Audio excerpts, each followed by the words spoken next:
No, that's hypocrisy. Pardon me. Getting my mouth together. We're warming it up to do some reading.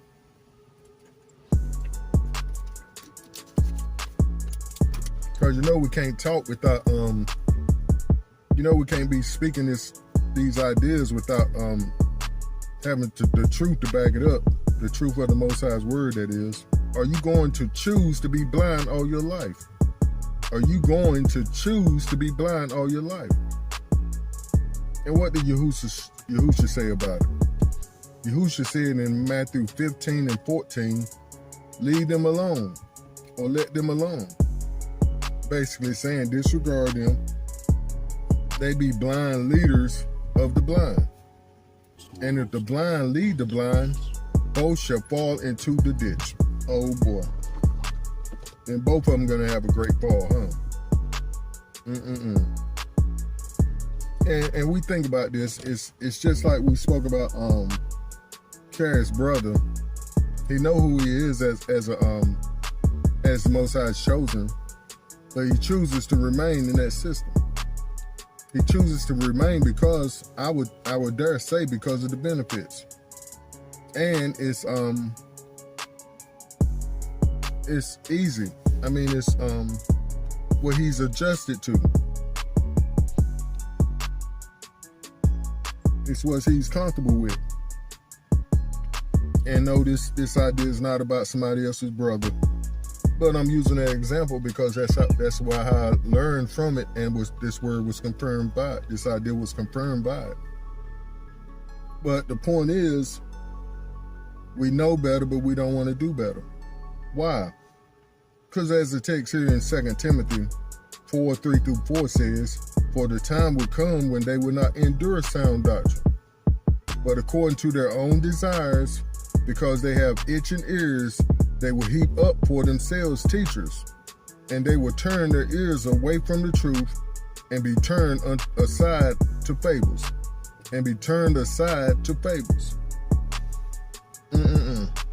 Just like they turn our book into a book of moral stories. At the end of their sermon, they're saying the moral of the story was, or the moral of the story is, no, this is historical fact. Yes, you can have a good moral stories off pretty much all of our historical facts because it's true. And it's showing us as his chosen people how to walk in who we are, walk in our identity. But that's the whole point right there. We just said it. Our evil desires. We don't want the truth because it's not popular for one. And then it's gonna make me tighten up my tighten up. It's gonna make me get some get right. It's gonna shed light on my dirt. And see, this is what's going on all around the world. Everything and everybody is being exposed.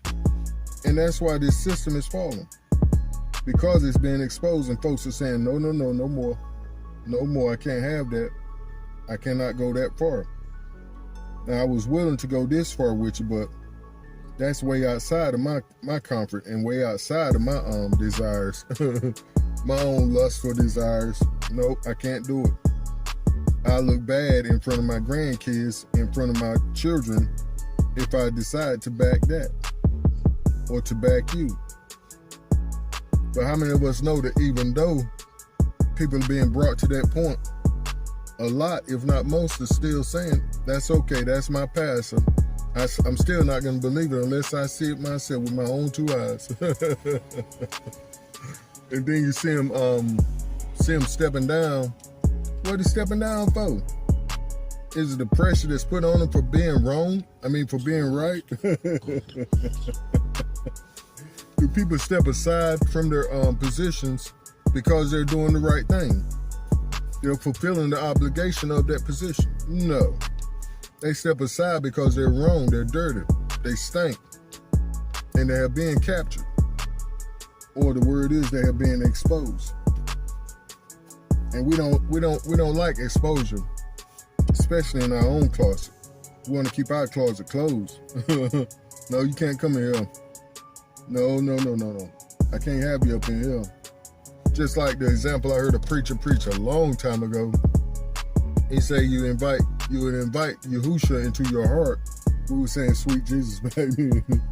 You invite Jesus, sweet Jesus in your heart, Yahusha in your heart, which is like inviting him into your home and letting him come into the living room, the only room that you have pretty much prepared for visitation, for people to come in and sit down and get a snack.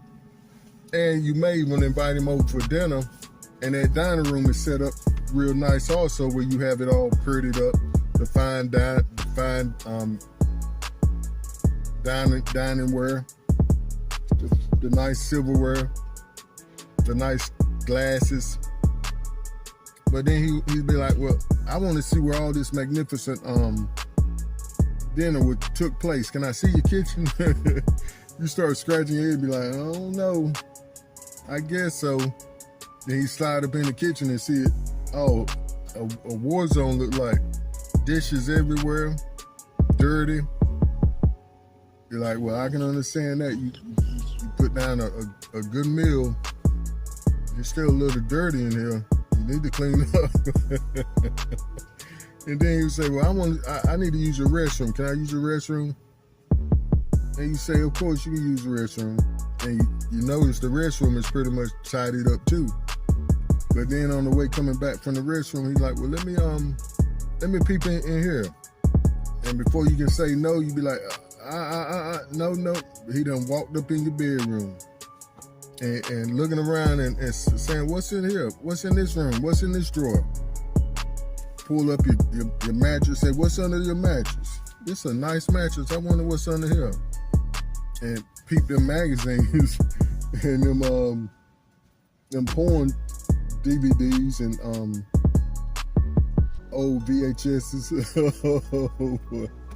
And then he say, well, I want to peep what's in the closet.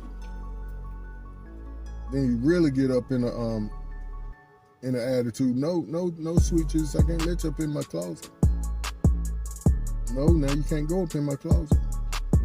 He said, you might as well let me see it. I already know what's in there. But he's a gentleman. He's like, no, I'm not gonna force my way in there.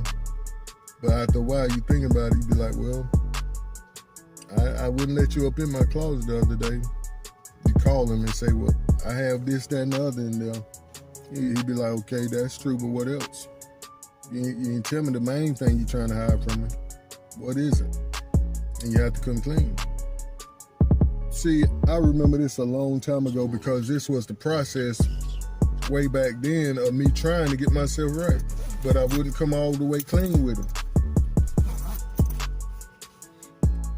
And on top of that, I believe because I wasn't keeping his commands. I truly believe that because when I started keeping them commands, them addictions stayed off. Because I would quit a year at a time, and then we'll go right to the same mess I was doing before. But he was like, nope, that's enough.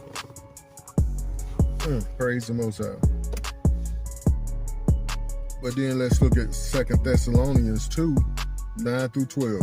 Even him whose coming is after the working of Hasatan with all power and signs and lying wonders, the Antichrist, and with all deceivableness of unrighteousness in them that perish, because they receive not the love of the truth, that they may be saved. And for this cause the Most High shall send them strong delusion, that they should believe a lie, that they all might be damned who believe not the truth, but have pleasure in unrighteousness.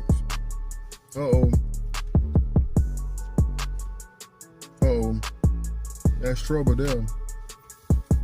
So you start believing your own lie. And see, family, the lie that I was believing back in the day when I heard that preacher speaking on sweet Jesus coming up in your room, in your closet, was just the same teaching that I was receiving at that time. The preacher telling us it's okay to do your own thing. It's okay because the laws, the statutes, and commands are done away.